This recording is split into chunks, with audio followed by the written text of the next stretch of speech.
As Manchester United gets to move on from exiting the Carabao Cup at the hands of Tottenham, everyone is calling for one thing: Ruben Amorim, get a starting 11. The rotations need to stop, at least for many. Question is, certainly we know they will stop, but who exactly has made it into the starting 11 of this new Ruben Amorim Manchester United? Welcome to the Network Sport. My name is Webb, and here I am to try and build a starting 11 with you based on what we've seen in the few games Amorim has been in charge, rotating players after players, positions per positions, the entire team looking different almost every other game. Let's get it. First of all, like, share, and subscribe to the Network Sports. We are powered by Uplift Causes. Let's get it. Now, we do know that any team must have a starting 11. Amorim knows it. He knows that he has been given the time to try and work around his players, try and rotate them to see who suits which position, and come up with decisions on who should be starting in what you would call the designated starting 11. And of course, there will be changes in few games, but there must be a basis for him to start with. Now, this is, I believe, a starting 11 we can try and build together. This is what I've been thinking. Of course, after seeing Altel Bayindil perform, I think anyone who has been calling for Altel Bayindil to be starting games will be honest and say, you know what, he's not there yet. Andre Onana is better. No wonder the money Man United bought the two is far apart. Bayindil was bought for about £4 million, Andre Onana for about 50 million quid. Certainly, it shows you just how different they are when it comes to quality. But Onana in goal is an obvious one. But the debates can start from the central defense. That right there can look to be a firm starting 11. Lisandro Martinez on the left, Harry Maguire in the middle, and Mathis de Ligt on the right of the back three. That looks, I think, it looks like a competent back three. But again, you realize that there is no Mazraoui in there. We've seen a back three before with Man United. In fact, most of the games under Ruben Amorim, it's Nusa Mazraoui who has been playing here. De Ligt pushed there. Harry Maguire probably dropping out. Now, this could be an option. But with what I'm seeing Ruben Amorim trying to do lately, my feeling is that he's probably trying to build Mazraoui into a right wing back to create space for either De Ligt and Maguire, who he says he's impeccable, especially on the left-hand side of the back line in his back three. If you ask me, I think Maguire has proven himself. When he's fit, he's supposed to be a starter. So I think for me, Maguire could be in the starting 11 and have it like that as the main back three that Amorim would use for most games, if all players are fit, that is. Now, there can also be a scenario where Maguire can actually outcompete Licha, take his place, because Maguire has proved to be good on the left-hand side of the defense. Put Maguire in there, have the Ligt play there, and create space for the young Lenny Yoro. This is also an option, because Yoro, having played his 90 minutes, has proven that he can be a good player, but he's not there yet. So that's why I'll still drop him for now, knowing that he has got all the time to develop, and go with this as the starting back three. Now, depending on the game, he can adjust a place or two, or probably one position in that. You don't think a lot with your back three. Then in the middle, certainly Ugarte and Kobe Maino have proved to be the best holding midfielders we have, if not the only reasonable holding midfielders United has. So Ugarte and Kobe, there will be not so many debates about that, will there? Then Dalot clearly is a player loved by all Man United managers for his hard work mostly. And Ruben Amorim is certain with his attitude and hard work, he can improve him, especially when it comes to his final ball. I felt against Tottenham, there were some subtle improvements in Dalot's crossing, especially the two crosses he gave to Christian Eriksen, who failed to make the best out of them. So you can say a bit of a progressive player, because I don't think Tyrell Malacia, who is his backup, is at the level to start ahead of him. So I'll still go Dalot there. Then Mazraoui goes on the right wing back, where Ahmad would play sometimes. There are people who would put Ahmad here, but it is clear that Amorim's plan lately is to play Ahmad behind Højlund with Bruno and Ahmad. Now, the Højlund, of course, role is again one that could spark debates.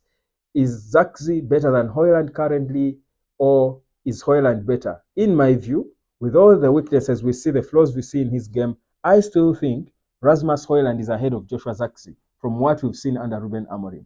I'll still put Højlund ahead of him, and Zirkzee comes on. Or if there is need for a rotation and a few changes, one or two, send Ahmad back wide in certain games, put Mazraoui in the defense, then let go of one of these, either Maguire, and let Zirkzee come and play here together with Bruno behind Højlund. Zirkzee as a target man for me does not quite cut it 100%. I feel like even in his own admission, it's not his natural position. He gets a little out of his depth. That's what I think. Now, this for me looks like a starting 11 that Ruben Amorim can work with. Now, obviously, when you have a starting 11, it doesn't mean that those players should start every game.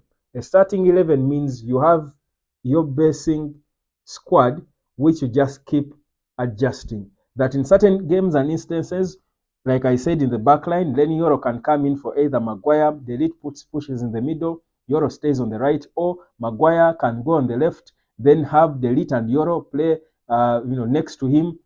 Then where Diogo Dalot is, once in a while, you can move Dalot and have Tyrell Malaysia, depending on how fit he is. Then in the middle, you can remove your Kobe and play him with play Ugarte with Casemiro again, but maintain the rest. So keep changing one position, one or two personalities, but in the whole known structure. Or at once, Højlund, if he's not scoring enough goals, which I don't like, because again, as a team, you've got to have your number one striker who you keep putting there in the important games. And remember, Man United now has remained in important competitions. That's the Europa, FA Cup, and in the Premier League.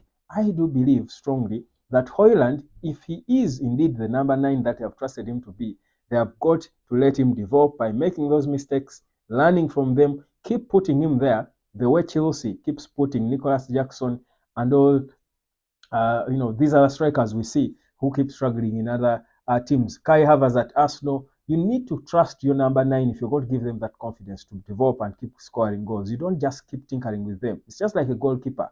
Onana and Højlund, if we trust that they should be our 2 number 1 and number 9s, we've got to keep putting them there. That, for me, has got to be done. Now, for me, it's high time Ruben Amorim started having a semblance of a starting 11, and that's, for me, close to it. Now, you can say he needs time to still, again, try out things. And, of course, he's still trying out certain things. For example, you know that Ahmad started playing where Mazraoui is, but now he's probably preferred as a number 10.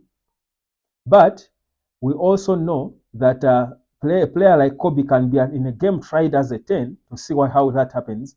We can also try to see what happens if, for example, Licha is played on where Dalot is, and you play Maguire where Licha is, and then add Delete and Yoro.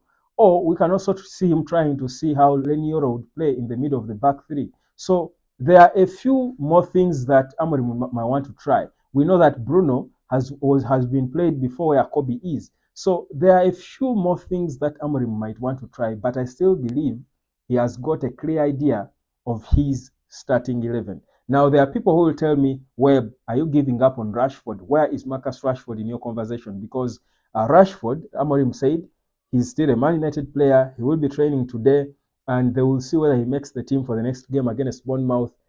But for me, the thing is, Rashford just made it so difficult for himself to be accommodated. And he has created a situation for Ruben Amorim. I wonder how he's going to deal with it. But the fact is, whereas he's still a contracted player to Man United, and for him to be sold by Man United, he's got to be playing, he has made it difficult for Man United to even negotiate for him to be sold for a reasonable fee, because he has literally publicly put in his transfer request, saying the club is ready for a new challenge. So meaning the other clubs that would want to sign him will definitely know that this is a player who wants to leave. So they can as well just negotiate with the player and go corner Man United, because in any case, the player wants to leave. So in terms of negotiation, the negotiation power has fallen or has shifted from the hands of Man United to the hands of any team that would want to sign him. So you realize the situation that Marcus Rashford has created for Man United, which you do not want to see, especially if a team like Man United that needs money in these tight financial fair play times. You certainly needed every penny you could get for a player like Rashford, but he has blown it up for Man United entirely, so that I think he selfishly lives on his terms, and he doesn't care what the club benefits from him, despite them developing him into the player he is. It's a bit of a sad bit. But that said, I'm not quite for the whole storm that Marcus Rashford's departure has created, to be honest. I feel like people are making it look like this is a prime Lionel Messi leaving Barcelona, or prime Cristiano Ronaldo leaving Real Madrid, or prime Lewandowski leaving Barcelona, or I feel like he's not that player. Marcus Rashford can really go and leave Man United, and it's okay. He's not really a Wayne Rooney, a prime Wayne Rooney, or a David Beckham back then. He's not at that level. So my view is that even if he were to leave for free, if that's what he wanted, if Man United and him just agreed to part ways, because they have still got a long contract that should be ending in 2028, if Man United even just terminated and said, you know what, we are done, you go, we part ways, it's okay. But for me, Marcus Rashford can properly leave Man United and the team will go on well. So the whole fascination with him, and how much, who takes him for what, and him coming out and blowing the whole thing for United, I really don't dig so much into it. But that said, Amorim is showing us that he could actually bring him back in the squad. The way, if he trains well, that's the way he did to Alejandro Garnacho. Whether that will happen, I think it's difficult, because clearly he blew it up for himself. He just blew it up for himself. He has lived his 9th life. My name is Webb. Like, share, and subscribe, and let me know what you would change about that starting 11.